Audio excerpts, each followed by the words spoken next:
आप सुन रहे हैं डी स्टार फिल्म्स।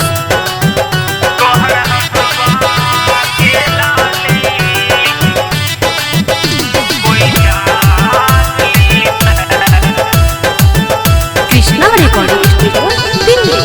तोहर हथवा के लाली कोई चाट लीत, तोहर हथवा के लाली कोई चाट लीत। तो जानत बारू ये जान बन रहलू या न जान, तो जानत बारू ये जान बन रहलू या न जान। अच्छा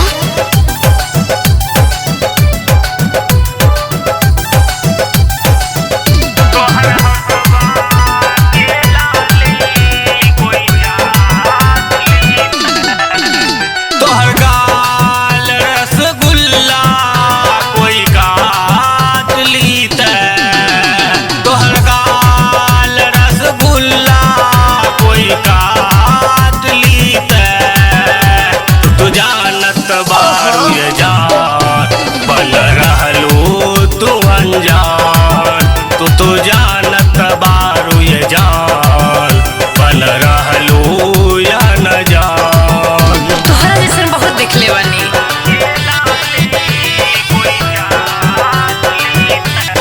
कृष्णा रिकॉर्डिंग स्टूडियो दिल्ली।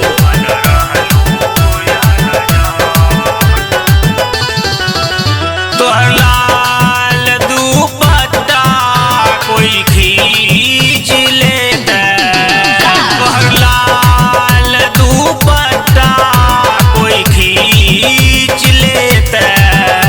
हम जानत बारू ये जान बन रहलू या न जान, हम त जानत बारू ये जान बन रहलू या न जान।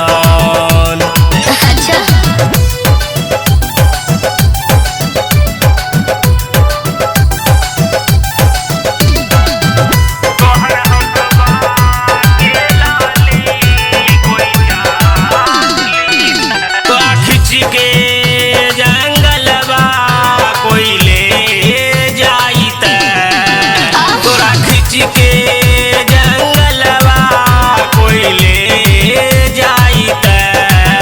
तो चालत बारू टांग छोड़ा फार दिया जांग, तो चालत बारू टांग छोड़ा फार दिया जांग। बहुत दिखले बानी।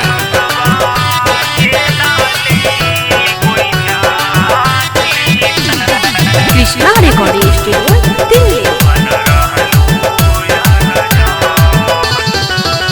अनहोर जो सीला राइटर माना किया हजार, मनोर जो सीला राइटर माना किया हजार।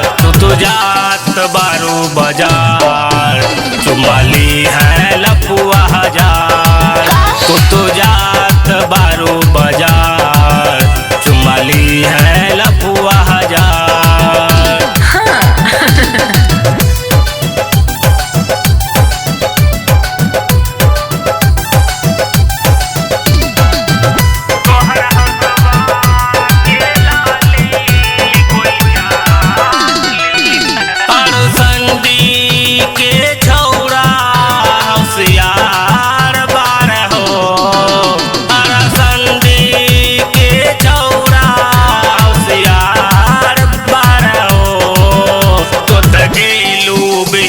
बाजार चुमल लफुआ हजार, तो गेलू बीपुर बाजार चुमल लफुआ हजार। हर साला कृष्णा रिकॉर्डिंग स्टूडियो दिल्ली।